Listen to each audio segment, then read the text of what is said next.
Ladies and gentlemen, it is my pleasure and my privilege to share with you thoughts about neuroanesthesia and an update on neuroanesthesia on behalf of the Harvard Anesthesia Update courses. To start into the topic of neuroanesthesia, I think it is useful and makes sense to review and repeat constellations in neurosurgical patients that frequently occur, just to get an idea of what kind of a population we are talking today. The majority of the patients, at least that we see here at this institution, is patients that present with space-occupying lesions and or tumors that need to be resected. Other patients present with a cerebral vascular stenosis that requires surgical revascularization. But more and more do we see patients with acute ischemic stroke because of thrombosis that are presented in the neurosurgical and neuroradiology suites for thrombectomy. Other patients have intracranial malformations, such as intracranial aneurysms. They may be ruptured or not, and also arteriovenous malformations, and certainly a huge population that many neurosurgical centers see reflect neurotraumatology, in other words, traumatic brain injury and spinal cord injury. And there is one common thread that all these patients share, and this common thread is cerebral or spinal cord ischemia. And there is factors that contribute to cerebral and spinal cord ischemia that have been identified many years and decades ago, which can be intracranial or intervertebral or systemic. The intracranial and intervertebral factors that contribute to this ischemic threat in all those pathologies that I just mentioned to you or focused your attention to is cerebral vasospasm, most likely following subarachnoid hemorrhage, then edema formation, either because of neurotraumatology or as a perifocal edema in space-occupying lesions. This edema formation may contribute to extrusion, to protrusion, to herniation of brain or spinal cord tissue, and also the inevitable retractor pressure from surgeons who need to retract brain tissue to get access to their focus of interest and surgical target. This retractor pressure can be, if the brain is tight, produce further or can further foster and endorse retractor ischemia. So far for the intracranial or intervertebral reasons that contribute to ischemic insults. The systemic reasons are, I shouldn't say more interesting, but they are more, they are even more important for neuroanesthesia concepts because they include factors that we can easily manage, which is arterial hypotension, hypoxia, hypermetabolism, for example, in the presence of inadequate depth of anesthesia that produces stress, hyperglycemia, and also hyperthermia.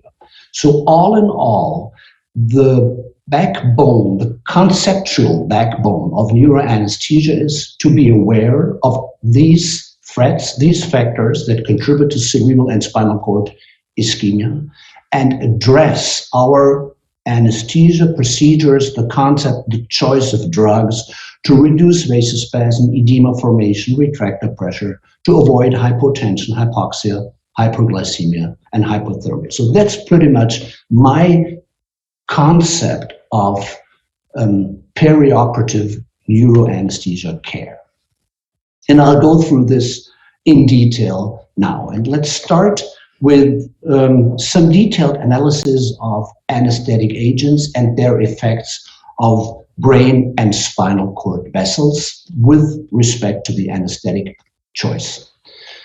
I drew this cartoon for you, which shows on the vertical axis the percent change from baseline vascular tone, and the red dot shown here represents the baseline tone of a cerebral cross-sectional vessel area. And I'm showing you now the cerebral vasoconstriction that goes along with various intravenous anesthetic agents, dexmedetomidine which is a little bit of a colibri. It's a drug that can do a little bit sleep and a little bit analgesia, is a mild cerebral vasoconstrictor, more so propofol and even more so barbiturates also vasoconstrict brain vessels. They do vasoconstrict because they reduce cerebral metabolism. So there's a coupling between flow and metabolism in a drug and a dose-dependent fashion of those compounds. In contrast, and this is the same idea of visualization of cross-sectional area and vasodynamics of brain and spinal cord vessels. Again, on the vertical axis, the percent change in baseline tone, and this red dot, cross-sectional area of a brain or spinal cord artery during baseline tone. If you add volatile anesthetic agents, you have vasodilation. Very little with sevoflurane, more so with isoflurane, and profoundly with desflurane. This vasodilation is independent and you may say uncoupled from metabolism because like barbiturates and propofol, the inhalational anesthetic agents decrease brain metabolism, yet they increase flow because they vasodilate in a direct, non-metabolic fashion. If you now add, and some schools still do so, we don't for decades, but if you add nitrous oxide to this preparation, you have a fundamental, further, I may even say not even additive, but synergistic vasodilation on top of the pre-existing vasodilation by volatile anesthetic agents. And if you want to compensate for that vasodilation by, for example, hyperventilation, you will not return to baseline tone or to baseline anesthetic, to the baseline anesthetic state. So bottom line is we have vasoconstrictive and vasodilatory potential in intravenous and inhalational anesthetic agents. Why is that important?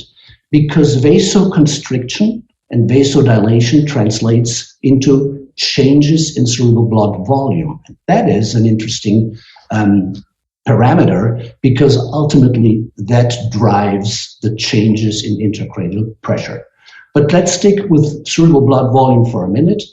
I told you, I've repeated for you that barbiturates, propofol, and dexmedetomidine vasoconstrict brain vessels in a drug-specific and dose-dependent fashion. And because they do so, they obviously reduce brain blood volume. Benzodiazepines, narcotics, and ketamine, which I did not show to you, but sevoflurane are, I wouldn't say inert, but they have very little effect on brain blood volume as their effect on the cerebral vasculature is also minimal. But desflurane, a very potent cerebral vasodilator, as shown in the previous slide, and also isoflurane obviously increase brain blood volume profoundly. And I'm now developing this further and discuss, based on what I just said, anesthetic agents and their effects on intracranial pressure based on the changes in cerebral blood volume with you. And you can tell that those compounds that reduce brain blood volume will likely reduce intracranial pressure, such as the barbiturates, propofol, and to a lesser extent, dexmedetomidine. So in patients with pre-existing intracranial hypertension, those patients with headache that have vomiting, nausea, are dizzy with a reduced cognitive function, which is likely related to a tight brain, you may want to consider total intravenous protocols as your choice of anesthetic, just for the sake of reducing brain blood volume and in turn intracranial pressure. Sevoflurane is, as I said, probably not inert, but it has very little effects on intracranial blood volume and intracranial pressure in concentrations up to 1 mg. So that compound combined with a narcotic protocol is very useful and I would think standard in many neurocenters if a volatile protocol is used in patients that have no evidence for pre-existing intracranial pressure increases. Desflurane and isoflurane, while those may be very good, generally very good anesthetic agents, I don't think are justified in the scenario of neuroanesthesia or neurocritical care because of their potent vasodilatory effect, which translates into increases in intracranial pressure as cartooned here. I would like to move on now and discuss with you the choice of anesthesia versus conscious sedation for endovascular thrombectomy, which is a field which is booming for the past 10 years. It's just fantastic what is available with endovascular thrombectomy in patients that suffer from a thrombotic stroke. And these patients definitely require quick treatment. This study, or this meta-analysis from almost 1,300 patients derived from 5 randomized trials shows that time matters. So I would think that the general approach should be scoop and run rather than play and stay. This study has shown a common odds ratio using a 6-level modified Rankin scale that the time from symptom onset to the expected arterial puncture is important in terms of whether you lose or don't lose brain. And there was evidence for a 6% loss of benefit for every hour. So longer you decide and think and just wait for the arterial puncture and move on with the thrombectomy, the more brain tissue will be lost. I think this is important in terms of the entire peri-anesthesiological and perisurgical concept. Don't lose time with whatever approach you may go for. As far as the decision between procedural sedation versus general anesthesia is concerned, Dr. Schönenberger from the University Heidelberg, Germany, analyzed 3 randomized controlled trials and their outcome at 3 months from ischemic thrombotic stroke. And she was able to show that in those patients that were subjected to endovascular thrombectomy for stroke, there was a mild benefit for general anesthesia, but only if there was no lost time. So again, scoop and run, and it is good if you do so with approaching for general anesthesia, but don't lose time with playing too long with a general anesthetic procedure. The time between onset of symptoms and the needle time is way more critical when compared to the primary to the primary choice of procedural sedation versus general anesthesia. Another old yet modern approach is anesthesia for awake craniotomy, and this is the usual workflow, the usual course, which is a craniotomy under general anesthesia with airway management or under deep sedation with a free airway, with then recovering the patient awake or to light sedative levels for tumor resection to really monitor brain function, and to then return into general anesthesia with, again, our airway management or deep sedation with a free airway for the closure of the site. The, I should say even the various recipes that are available are not really evidence-based, but based on empiricism, on reasoned approach, and I said recipe here, but I may also say personal formulae. Many centers use dexmedetomidine as their primary agent of choice to allow for this awake craniotomy, up and down and up procedure. Other centers, such as ours, uses propofol narcotic. We like remifentanil because both compounds have a favorable context-sensitive half-life, so we justify this with pharmacokinetic and pharmacodynamic reasoning. But you may also use sevoflurane plus narcotic. You may even use sufentanil. I guess it's very much up to you, to the individual experience of the neuroanesthesiologist and the infrastructure at the various neuro expert sites.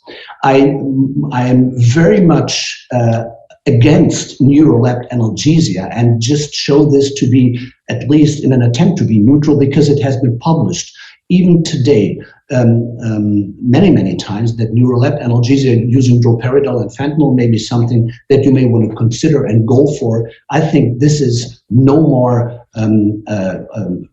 justified for reasons that relate side effects of the drugs, the duration of the effect of the drugs, etc. So I'll tell you there is centers that use neuroleptic analgesia, but it has been omitted in my practice for the past 3 decades because I would think I can argue and justify that there is better options in patients that undergo awake craniotomy. The advantages of the awake procedures is obviously the intraoperative cortical and subcortical mapping that is available to the surgeon, and short-term outcome is improved as far as motor function and hospital length of stay is concerned. There is few studies that suggest this outcome improvement. I also may say, although I'm semi-convinced that yes, you avoid with the awake craniotomy adverse side effects of anesthetics, such as disturbed physiological variables, immunosuppression, or if you are a believer in that, cancer recurrence. I am reserved with that argumentation, but for the sake of objectivity, I'm presenting this to you because it has been published. The challenge, I'm avoiding the word disadvantage, is that over time, particularly with longer procedures, obviously intolerance of patients may occur, and it can be very challenging to target the sedation level that is needed and desired. Likewise, airway management in those circumstances may be a demanding, a challenging constellation. I'm still sticking with characterizing anesthetic agents and move on to an update on anesthetic neurotoxicity, which is pretty much based on the most recent publication by Drs. Ng and co-workers in the March issue of the journal Anesthesiology. Clearly, and maybe 25 years ago presented at the SNAC meeting, anesthetic agents cause neuronal injury in perinatal animal models. This is true. However, and I really criticize this, most of that studies, most, but not all, I have to confess, have a timing and use dosages and a poor control of physiological variables, which did not allow, as far as I'm and many others are concerned, for proper translation. We do enjoy several very good prospective studies that have shown in a randomized controlled fashion that single anesthetic exposure does not support the animal data, in that a single anesthetic exposure is a harmful intervention for kids with a developing brain. But adverse changes in behavior or executive function, in motor function, and other neurological competencies are more pronounced with multiple exposures. Now, please mind that if a kid has indication for multiple exposure to anesthetics, it obviously has an indication for multiple surgeries. And pediatric diseases with the indication for multiple surgery represent developmental disorders per se. So that's a total different collective, which does not necessarily prove that anesthetics are neurotoxic and bad. This is a different population. And pain and stress and repetitive hospitalization relate also to cognitive limitations later on, as much as parental background or gender does. So I'd say, like I said some years ago at the Boston meeting, stay tuned. Research with Smart Tots and the FDA initiatives is still very, very active to really ideally, ultimately identify the role of anesthetics in the developing brain.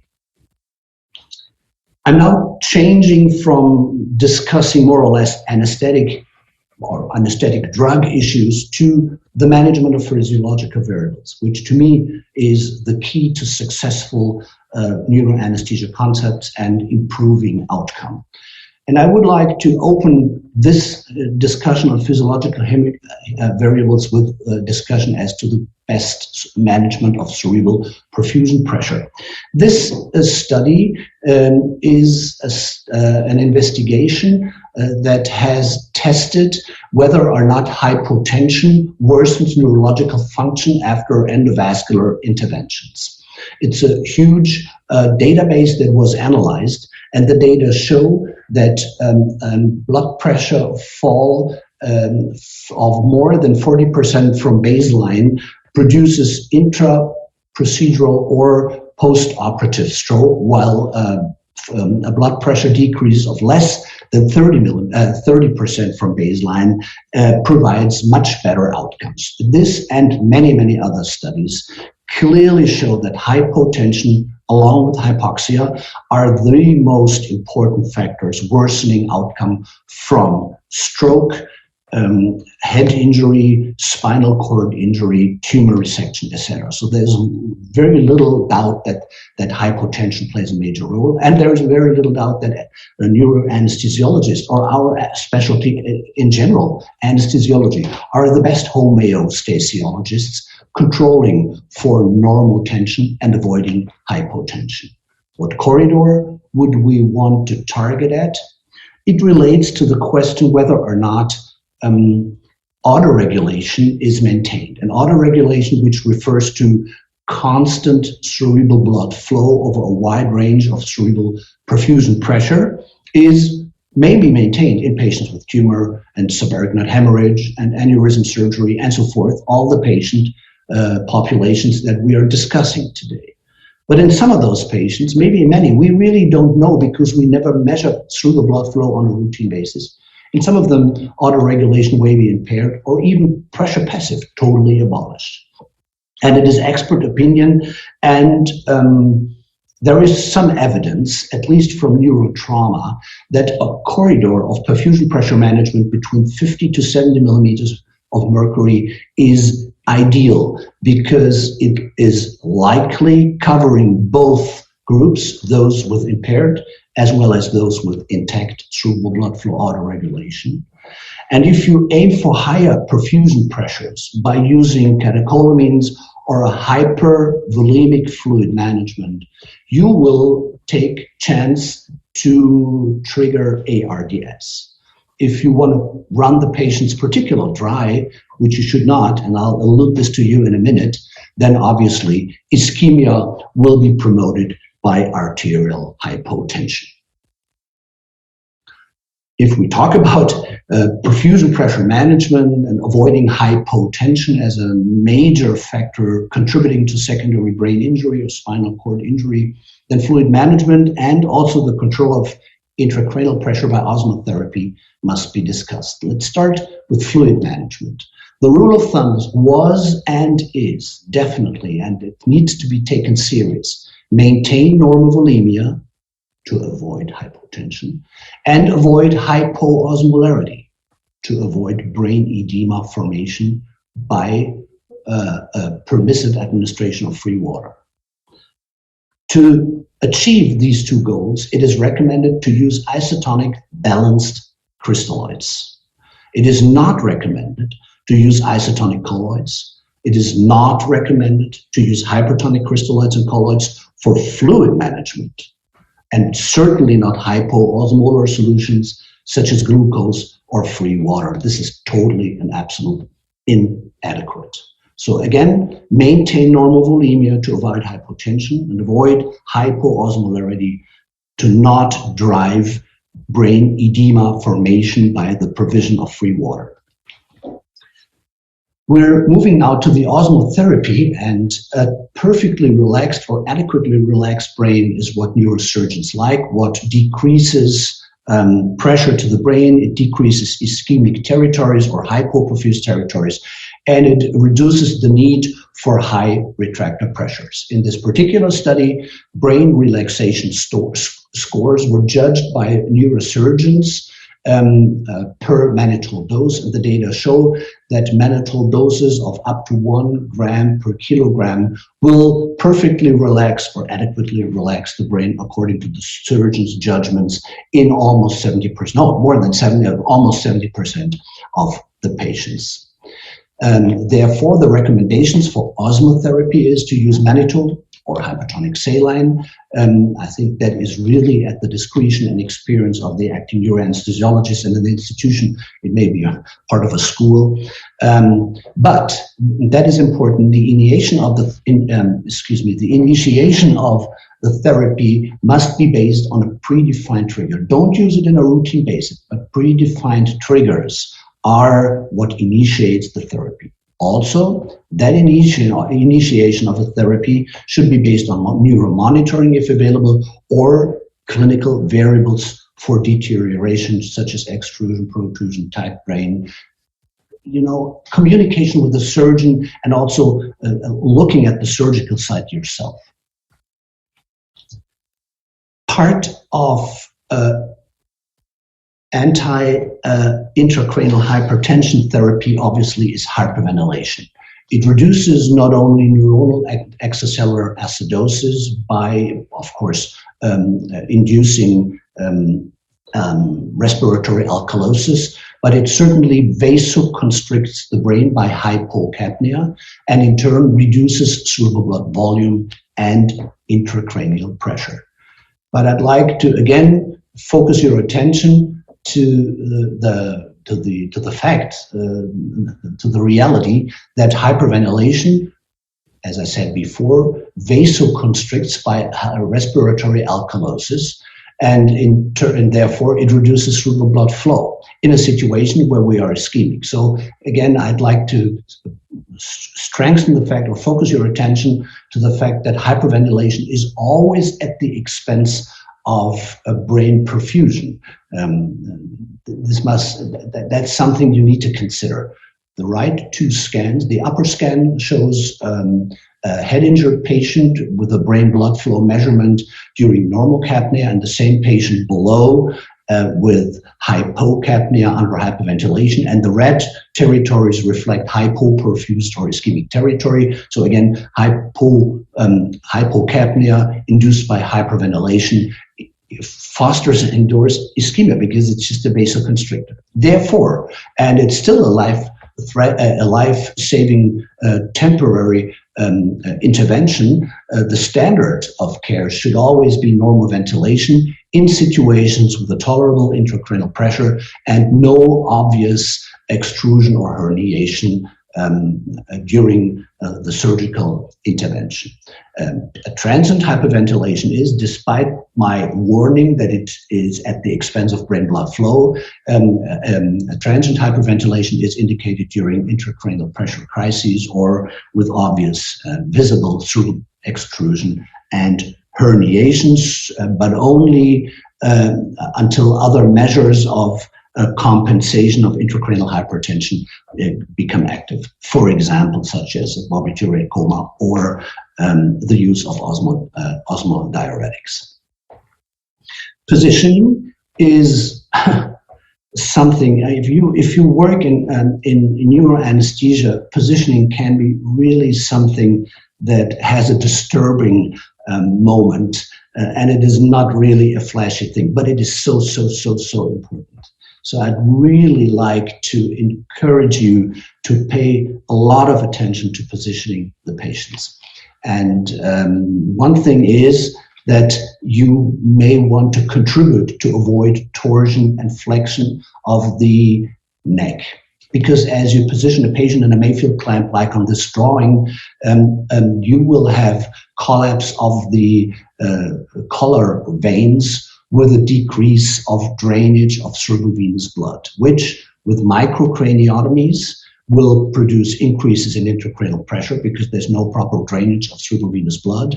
With large craniotomies, that fosters bleeding and increases the need for transfusion. So if possible, and this is also something that needs to be planned and structured along with a surgeon who needs obviously the best exposure for a successful intervention, this is something you may want to pay attention to a lot. Then again, there is a lot of schools worldwide that still adhere to a sitting position. There's two challenges with the sitting position. The first would be the orthostatic hypotension. Please remember that if you have patients with a sitting position, you do not calibrate your arterial line and the transducer at the level of the right atrium like usual, but you would calibrate it on the level of the basis of the skull. Secondarily, air embolism may be a major threat, particularly with larger craniotomies, and for air embolism monitoring, I think it is in these days and in these times absolutely inevitable and absolutely indicated to use transesophageal echocardiography because this is the most distinguished, sensitive, and specific technology to immediately realize that air embolism is ongoing and that the embolic shower, and you can quantify the embolic showers, you can quantify the right heart performance, etc. So that I think is something that is in neurosurgical centers, neuroanesthesia centers, is something that you definitely may want to realize. If unavailable and if there is no way for the surgeon to access the patient's focus in a prone, lateral, or supine position, then at least precordial Doppler, a little bit of a medieval instrument, but precordial Doppler is better than nothing, must be installed to have a chance with less sensitivity and specificity than the transesophageal echo to monitor for air embolism. Temperature management has been the focus of research in the 90s and early 2000s. And the best study for intraoperative use of hypothermia and cooling, the hypothesis that that protects neurons from potentially ischemic challenges, was done by Michael Todd and others in 30 centers around the world, collecting data from 1,000 patients. It's just, even today, a brilliant study in terms of conduct and statistics and design and the whole. It's just a brilliant study. And with one view, you can see that there was no difference between the normothermic and the hypothermic group patients that were subjected to aneurysm surgery. So there is no evidence that the cooling of patients intraoperatively will protect the brain, at least as derived from an aneurysm surgery trial. I confess that at my institution and others I know, we are, I should say, permissive as far as hypothermia is concerned. If this spontaneous cooling of the patient along the surgical intervention does not exceed levels of,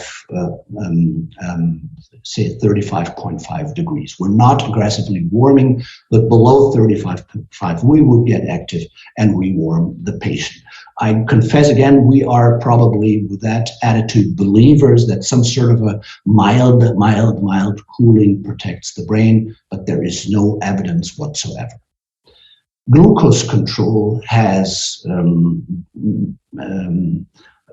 major impact on outcome from ischemic and traumatic brain injury, in that high plasma glucose concentrations, hyperglycemia, correlate with high mortality, as does obviously low plasma glucose concentrations and hypoglycemia.